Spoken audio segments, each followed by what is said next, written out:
नमस्कार विद्यार्थियों, स्वागत अभिनंदन आप सभी का राजकीय महाविद्यालय सुमेरपुर के YouTube चैनल पर। मैं सीनाचारण महाविद्यालय में इतिहास की सहायक आचार्य। हमने जो टॉपिक शुरू किया था तृतीय वर्ष के कक्षा के सेकंड पेपर में राजस्थान के प्रमुख पुरातात्विक स्थलों पर, आज हम उसी चर्चा को आगे बढ़ाएंगे कि किस प्रकार राजस्थान में अलग अलग समय पर अलग अलग सभ्यताओं का विकास हुआ, मानव विकास के अलग अलग चरणों से गुजरा, खेती सीखी, पशुपालन सीखा, तांबे का उपयोग सीखा, फिर लोहे के उपयोग तक आया, बीच में कांस्य सभ्यता, कालीबंगा सभ्यता के हमने उदाहरण ले ही लिए थे। तो अब हम चलते हैं इसी कड़ी में अगले जो पुरातात्विक मुख्य स्थल हैं जिनकी जानकारी आपको इतिहास के विद्यार्थी होने के नाते होनी चाहिए, उनकी मुख्य विशेषताओं के बारे में, किस जिले में वो स्थित हैं और इतिहास के किस चरण की हमें वो जानकारी प्रदान करते हैं, उसके बारे में हम चर्चा करेंगे।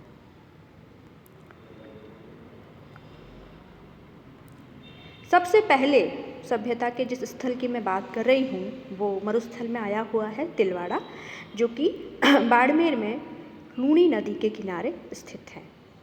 इस काल में मानव इस क्षेत्र में जो रहता था उसके पास शिकार करने के और जल साधन प्रचुर मात्रा में उपलब्ध थे, इसलिए प्राचीन मानव का ये स्थल निवास स्थल रहा है। यहाँ से हमें प्राचीनतम पशुपालन के साक्ष्य प्राप्त हुए हैं। ये जो सभ्यता है वो प्रागैतिहासिक काल और उत्तर पाषाण काल का है। इस स्थल का जो खुदाई की गई है उस काम किया है डॉक्टर V.N. मिश्रा के नेतृत्व में इस स्थल की खुदाई की गई है। प्राचीनतम पशुपालन के साक्ष्य यहाँ से हमें मिले हैं। अगला हमारा स्थल है बागोर।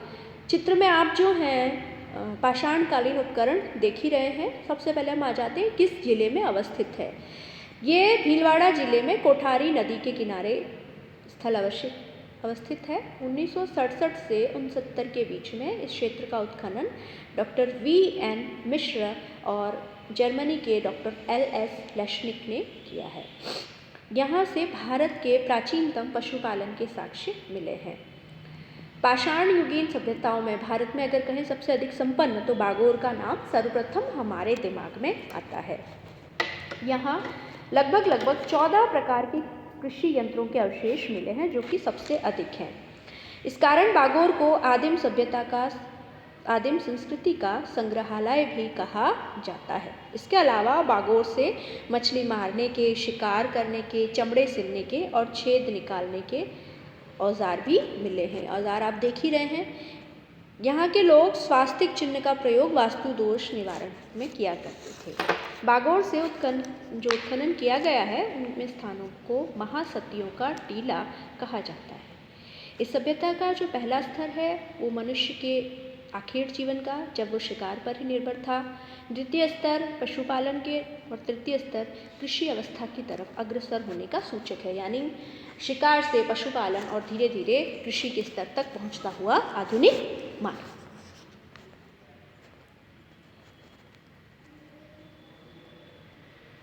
अगला सभ्यता का स्थल है रेड। टोंक जिले में निवाई तहसील में ये स्थल है। इस स्थल का उत्खनन 1938 से 40 के बीच श्री K.N. पुरी के नेतृत्व में किया गया। यहाँ से हमको जनपद युग की कई सारी मुद्राएं मिलती है और इसके साथ ही साथ लोहे के सामग्री के बहुत अधिक भंडार मिलते हैं। रेड के जो कारीगर थे अर्धकीमती पत्थर, शंख, सीपों और कांस्य पदार्थों के मनके बनाया करते थे। यहाँ से हमें मातृदेवी और गजमुखी यक्ष की मूर्ति, सबसे बड़ी चीज़ एशिया का सबसे बड़ा सिक्कों का भंडार मिलता है। इसी कारण इसे हम प्राचीन भारत का टाटा नगर कहते हैं। लिख लीजिए, ये प्रश्न पूछा जाता है प्रतियोगी परीक्षाओं में। प्राचीन भारत का टाटा नगर किसे कहा जाता है? उत्तर है इसका रेड। अगली सभ्यता के जिस स्थल की हम बात कर रहे हैं जिला राजसमंद में बनास नगर के किनारे गिलूंड, जो कि आहड़ सभ्यता का ही एक स्थल है। इस स्थल का उत्खनन 1957-58 में प्रोफेसर ब्रजवासी लाल के नेतृत्व में किया गया। ये ताम्र पाषाण युगीन सभ्यता का स्थल है, जब मानव पाषाण के औजारों के साथ साथ पहली बार धातु के रूप में तांबे के औजारों का प्रयोग कर रहा था। इसी के अवशेष मिले हैं।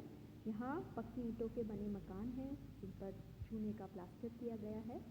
गिलूंड सभ्यता की विशेषता है यहाँ के बर्तन जिन पर उच्च स्तरीय जमाव में क्रीम रंग और काले रंग से चित्रित पात्रों पर चिकटेदार हरिण दिखाई देते। उसके बाद में एक और अन्य सभ्यता आ रही है आपके जोधपुरा, जो कि जयपुर जिले में साबू नदी के किनारे स्थित है, दिल्ली राष्ट्रीय राजमार्ग पर। यहाँ पर लोह अयस्क से लोहा धातु बनाने की भट्टियाँ मिली हैं, साथ ही साथ लोहे के उपकरण और पाषाण, पत्थर के मनके, हाथी दांत के सामान आदि भी मिले। अगला स्थल अपना है बालाथल। उदयपुर नगर से 42 किलोमीटर दूर स्थित वल्लभ नगर तहसील में स्थित है। इसका उत्खनन किया गया है श्री वीरेंद्रनाथ मिश्र के नेतृत्व में 1993 में। इस सभ्यता के टीले का दक्षिणी भाग जो है नीचे की ओर धंसा हुआ है, जो कि शायद बरसात के कारण हो गया होगा। यहाँ खुदाई में कपड़े का टुकड़ा भी मिला है, जो 5वीं सदी ईसा पूर्व का है। इस प्रकार बैराट के बाद ये दूसरी जगह है राजस्थान में जहाँ से कपड़ा प्राप्त हुआ है। यहाँ तांबे के सिक्के भी मिले हैं। इन सिक्कों पर हाथी और चंद्रमा की आकृतियाँ खुदी हुई हैं। यहाँ से 5 लोहा गलाने की भट्टियाँ मिली है। इसके अलावा पत्थर की ओखली, मिट्टी की मूर्ति मिली है। एक दुर्गुणवा भवन मिला है। इसके पास में 11 कमरों वाला भवन, सांड, कुत्ते की मूर्तियों के अवशेष हमें मिले हैं। इस प्रकार हम कह सकते हैं कि ये पशुपालन के बारे में भी जानते थे, कृषि के बारे में भी और शिकार के बारे में भी यहाँ के लोग परिचित थे। उसके बाद नौह सभ्यता, जो कि भरतपुर ज़िले में रूपारेल नदी के किनारे अवस्थित है, उत्खनन किया गया 1963 में श्री रतन चंद्र अग्रवाल के द्वारा।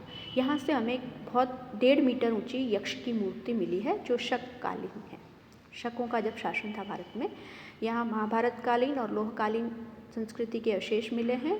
महाभारत काल से लेकर शक शातवाहन काल के 5 संस्कृति के अवशेष यहाँ हमें मिले हैं। उसके बाद अगला नगरी, ये जो है शिवी जनपद की राजधानी थी। चित्तौड़गढ़ ज़िले में स्थित है ये, बेड़च नदी के किनारे। प्राचीन काल में शिवी नगर की राजधानी थी और इसका नाम था मध्यमिका। फिर धीरे धीरे मेदपाट, मध्यमिका आदि नामों से भी इसको जाना जाता था। इसका उत्खनन 1904 ईस्वी में डॉक्टर D.R. भंडारकर द्वारा किया गया है। यहाँ से शिवी जनपद के सिक्के मिले हैं और 4 रिंगवेल चक्राकार कुएं मिले हैं। राज्य में यानी राजस्थान में जो पहला खुदा गया स्थल था वो नगरी था। यहाँ से कविराज श्यामल दास ने उत्खनन में घोसुंडी शिलालेख और हाथी बरकलालेख की खोज की। ये घोसुंडी शिलालेख हैं, ये 3री सदी ईसा पूर्व का है, ब्राह्मी लिपि में उत्कीर्ण है और वैष्णव धर्म के बारे में इसमें बताया गया है। यहाँ पर हमें वैष्णव धर्म के अवशेष मिले हैं, दिख रहा है आपको चित्र में, जो कि शायद देश का प्राचीनतम वैष्णव मंदिर माना जाता है। उसके बाद में अगली सभ्यता हमारे है रंग महल की सभ्यता। ये सभ्यता गंगानगर ज़िले की सूरतगढ़ तहसील के 2 किलोमीटर दूर जो विलुप्त हुई सरस्वती नदी है उसके किनारे अवस्थित थी। इसका उत्खनन भारत के नहीं बल्कि स्वीडन के एक प्रोफेसर डॉक्टर हर्नारिट के नेतृत्व में 1952 से 54 के बीच में स्वीडिश दल के नेतृत्व में किया गया। यहाँ से हमें 2 पाषाणकालीन सिक्के और गुप्तकालीन तांबे के 105 सिक्के मिले हैं। इसके अलावा यहाँ से एक गुरु शिष्य की मिट्टी की मूर्ति भी हमें प्राप्त हुई है। यहाँ के जो मिट्टी के बर्तन थे उनको चित्रित कर ऊपर से मिट्टी के अलंकरण बनाए जाते थे। इसके अलावा और भी सभ्यता के कई स्थल हैं जिनका नाम कुछ बता दूं आपको। भीनमाल, जहाँ से रोमन एम्पोरा मिले हैं। मंडोर जोधपुर में स्थित है, मंडोदरी के नाम से इसका नाम मंडोर पड़ा है। यहाँ 33 करोड़ देवी देवताओं की साल, राठौड़ों की छतरी आदि है। नाडोल, जिसको कि पहले जूनाखेड़ा के नाम से जाना जाता था, जो कि चौहानों की कुलदेवी आशापुरा माता के लिए प्रसिद्ध है। जयपुर में नलियासर, जिसका उत्खनन दयाराम साहनी के द्वारा किया गया था। प्रातिहार कालीन मंदिर यहाँ से मिले हैं।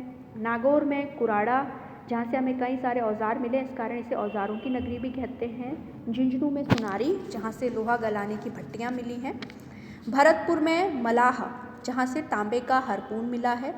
बूंदी जिले में नैणवा, जहाँ से महिषासुर मर्दिनी की मिट्टी की मूर्ति हमें मिली है। जयपुर में किरोडोत, जहाँ तांबे की 28 चूड़ियाँ हमें मिली है। नगर सभ्यता मालव क्षेत्र में पाई गई है। मालव और आहड़ के सिक्के, साथ ही साथ गुप्तकालीन रेख भी मिले हैं।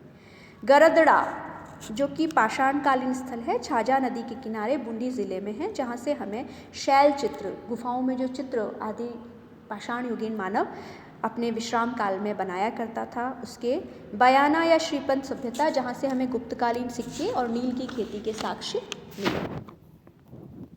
ओला जैसलमेर में, जहाँ पाषाणकालीन कुल्हाड़ी मिली है। जैसलमेर में ही लोद्रवा, जो कि कालीबंगा के समकालीन है। झालावाड़ में खानपुरा, झालावाड़ में ही चंद्रावती, जायल में डीडवाना, दरक जो भरतपुर में, जहाँ से भी प्रारंभिक शैल चित्रकला के साक्ष्य मिले हैं। भीलवाड़ा में ओजियाना, जहाँ से डीलक्स टाइफेयर मिले हैं। बरौर श्री गंगानगर में मिट्टी के बर्तनों में काली मिट्टी का प्रयोग किया गया है। खुरड़ी नागौर में, जहाँ नलीदार टोंटी के कटोरे मिले हैं। उदयपुर का ईसवाल, जहाँ प्राचीन औद्योगिक बस्ती मिली है, साथ ही साथ लोहयुगीन सभ्यता के अवशेष। बांका भीलवाड़ा में राजस्थान की प्रथम अलंकृत गुफा। झालावाड़ में कोटड़ा, जहाँ पुरातात्विक अवशेष मिले हैं 7वीं से 12वीं सदी के। इसके अलावा बूंदी में सीसोल और बीकानेर के डाडथोरा ग्राम महत्वपूर्ण है। 2 जगह मैंने बताई जहाँ की पाषाण युगीन चित्र प्राप्त हुए हैं गुफाओं में, जो एक तो भरतपुर में दरा और एक गरदड़ा, जो कि छाजा नदी किनारे बूंदी में स्थित है। तो बच्चों, ये थी राजस्थान के प्रमुख ऐतिहासिक स्थल जहाँ की पुरातात्विक संबंधी सामग्री हमें प्राप्त हुई, जिसने राजस्थान के इतिहास की कई परतें खोलने के साथ साथ भारत के इतिहास के बारे में जानने में अपना महत्वपूर्ण योगदान दिया है। इतना कहकर ही आज का वीडियो मैं यही समाप्त करती हूँ। उम्मीद कर रही हूँ कि ये जो पुरातात्विक स्थल बताए गए हैं आपके फाइनल ईयर में तो काम आएंगे ही आएंगे।